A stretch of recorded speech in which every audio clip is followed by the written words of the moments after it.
It's great to talk to you, 50. Thanks for taking the time. Good morning. How you feeling? Good morning. I'm feeling great. Feeling great. I love the suit. Thank you. It looks good. So congratulations on Force. Like I'm so excited for it. If nothing else, because Joseph is just a really special guy. Yeah, it's for me. It's the most exciting. That's why I was fine for us to leave it for last, because it's the character that was established as maybe the second strongest character in the entire Power universe. And the stakes is still as high as Power in the new location, because the change into Ghost left it at Tyreek's stage, so it was like a younger stage, and then them going to school, and I know it would attract millennials because it's like the app started to increase on telephone viewership instead of watching it at home and different things like that. But it's still I thought the storyline would reduce itself because Tyreek wasn't as experienced as the Tommy character was. But this is a true spinoff of Power, because like if Power is a universe like the Marvel universe, Force is Iron Man. Yeah, absolutely. Yeah, I mean, because all the other spinoffs are really set up in later seasons with later characters, including your own character. And the Power, you could say the two components that made that show special to me was Ghost and Tommy, like the two of them. They had the whole street activity, everything going on coming from their perspective, and then when he takes off, you lose Ghost, and you could get a chance to go on this journey with Tommy. It's exciting because you already know his capabilities. You know this character. You learned them over 8 seasons. 8 years of people identifying with the character. So for Joe, like when I talk to him, I'm like, yo, this is gonna be so big, you don't understand. And he's like, yeah. Yeah, he's like, yo. And then, look, he follows, because his energy, he'll be on the work. Like Joseph is really just a great actor. You know what I'm saying? So it's like he can't actually feel the general public as much as I do when I'm out. And then I guess even through social media, I feel that a little different because of how many people are following me socially. Like my social reach is about 100 million people. So like I see it in my feeds, whether it's Instagram or Twitter or Facebook. I feel like he's too genuine of a person to ever really see that clearly. Like he's humble. He needs you. He's like, yeah. Then he gets excited because I said it, because he sees my excitement. I'm looking like, nah, this is gonna be the biggest one. And then when you get a chance, you've got a chance to see a couple episodes, right? It has a different tones to it because it's supposed to match Chicago instead of feeling like the opening sequence to Power and Ghost. You know what I mean? Like, so I feel really good about it. I think people are gonna really enjoy it. Oh, really? Yeah, I think he's a special character, but as we were saying, he's a special performer. Like I think he's someone that I know you connected with early on, and he told me, for example, a story of when you took him to the Saturday Night Live 50th or 40th anniversary. I'll tell you something that was crazy about that experience, right? We're there, everybody's there. Like as far as celebrity, because everybody came out for Eddie Murphy. Like his Saturday Night Live things that he's done in the early stages of his career, made it an event, and then everybody was there. He wanted a picture with one person. He asked me for a picture with one person. I had no idea why he wanted that picture. He said, please, just this one picture. Can we get this picture? Donald Trump. Really? Listen, I'm like, okay, come on. When I introduced him to him, he said, I don't know who you are, but you're with this guy, so you're doing good. Joe, you ask him, he'll tell you, yes, it is the strangest thing that I've experienced. Like, because you know what it is, at the time, I wasn't in a relationship that I felt comfortable presenting, or like you bring somebody out to the general public, they marry you without you saying I do or anything that's going on. So so I wouldn't walk around with people. And then like Joe was my plus one. If it wasn't Joe, then I'd take Omari, or I'll go with somebody that I felt like was building in their career and that they needed to be there to, socialize, enjoy Mm. themselves that way. Because it didn't make sense for me to go with someone that I didn't feel like I was going to actually be with. You know what I'm saying? Like there's no Absolutely.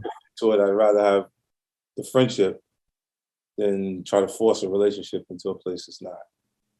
Yeah. But he mentioned to me that, there was someone that, maybe you don't remember this moment as clearly as he does, but there was someone that disrespected him to try to impress you. Oh yeah, And you yeah. put up for him.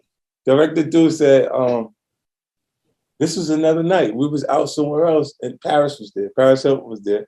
She came over, said, "What's up?" Kicked it, and then the director guy came over. He said, and he tapped me and said, "Yo, I work with him. He's a good director, boss." And I was like, "Oh, okay." Then he came over and said, "Hi." He's like, "Hey, how you doing?" And he went to saying, he's like, "Yeah, yeah, man, surprised. Really great to see you." And then he goes, "Surprised you're here with this guy." So now the director guy didn't understand the way I grew up. The way it would feel like you're trying to test who I am by saying something negative about someone I'm with. Like if you had a problem with somebody that we came with, we could just have a problem. Like Mm. there's no reason for you to like. I think when he says you're this guy, and then he's saying this, and I'm like, come on, Joe, let's get the fucking this fucking asshole. Like, you know what I'm saying? Let's get the fuck out of here. Move away from this guy. And he like was the argument was he felt like he was impressing me by saying something about him. Mm. And it was he felt really like he just didn't understand that would register for somebody that comes from where I come from, like in South Jamaica.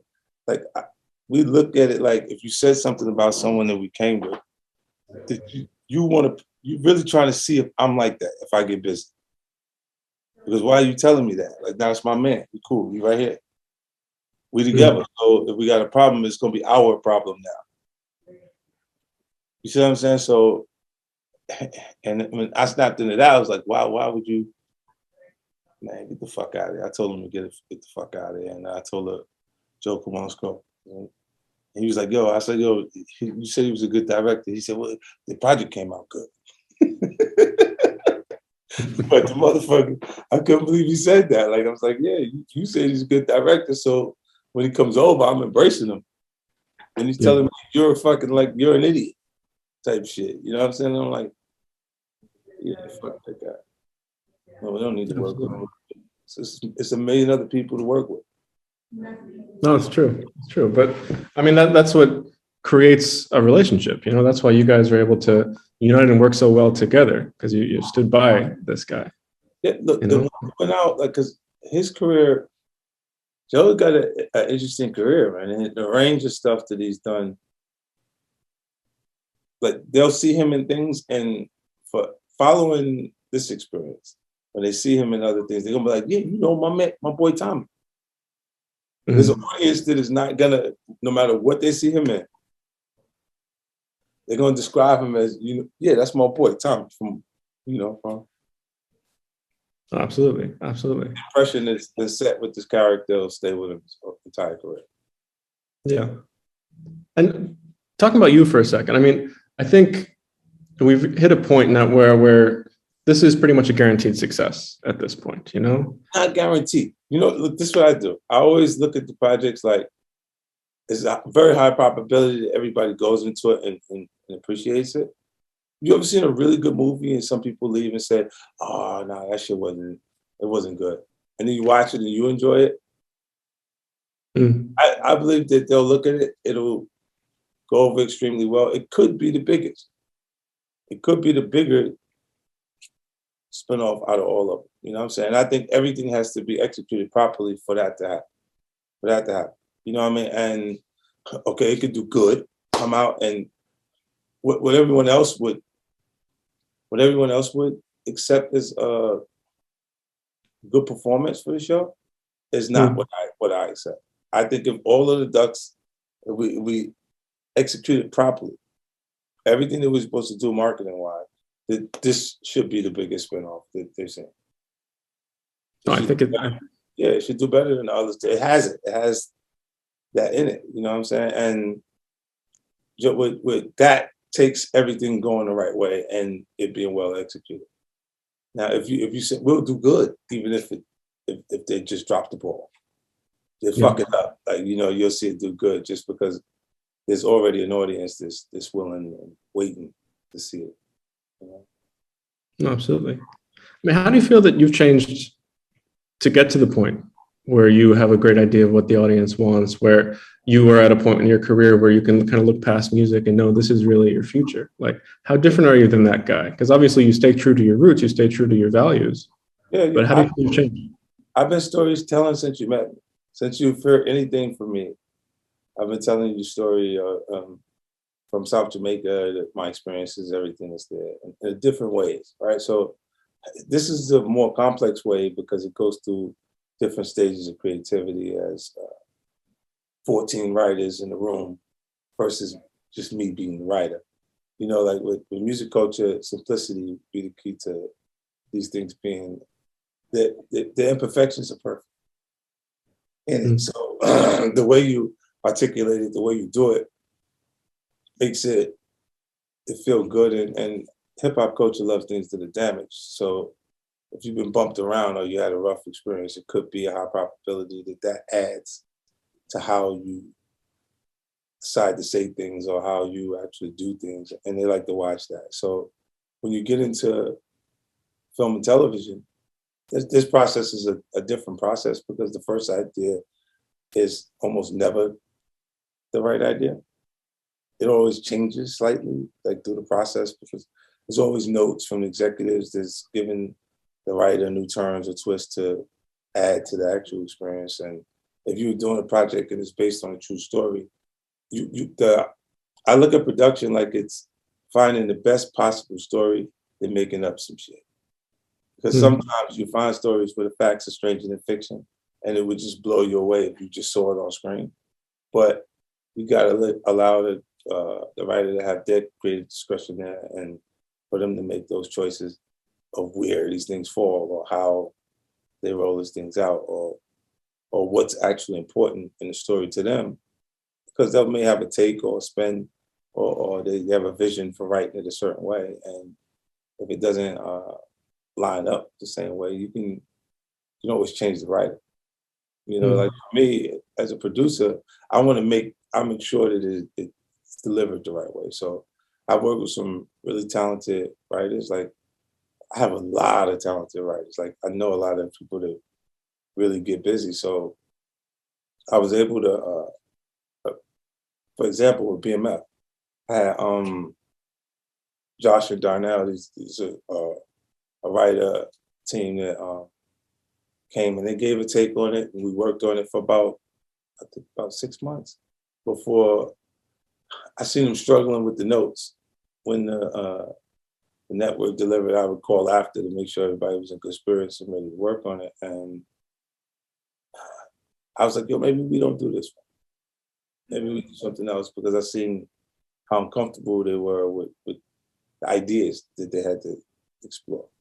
And they went on to do, I moved it from Josh and Darnell to Randy Hudgens, and the writer showrunner for BMF now, and that was a perfect fit. Randy's from Detroit. He like the stories at home for him. He knows how to bring that to it, and it was a better choice for us to not do that. They are extremely successful. They went on to do the Transformers. They've done Mutant Ninja Turtles. They've done Hannibal over at Apple. Like those writers, I currently have something with them work, so they'll be announcing it soon. Absolutely. Well, can't wait to see it. I think we have to wrap. I'd love to keep talking to you, but it was a great pleasure. All day, man. This doesn't feel like work talking to you. No, I love talking to you. Yeah, you know what? It's interesting. Some people, it feels like you're pulling teeth. You get there and you're like, I get to sit and talk to this guy all day. Absolutely. Well, I hope to get to talk to you again soon. All right, man. I see. You know what? Watch what I said is because marketing wise, having Joseph in front of Power Mm, is old Hollywood would say that this project is a bigger project also, just based on tradition. mm. You see what I'm saying? So it makes it, even though it wasn't thought out that way in the very beginning, it ends up this way now. And it's exciting to see it. No, it really is. I can't wait for the world to see it. They're gonna love it, I'm sure. Yeah, it's good. Yeah, congratulations again.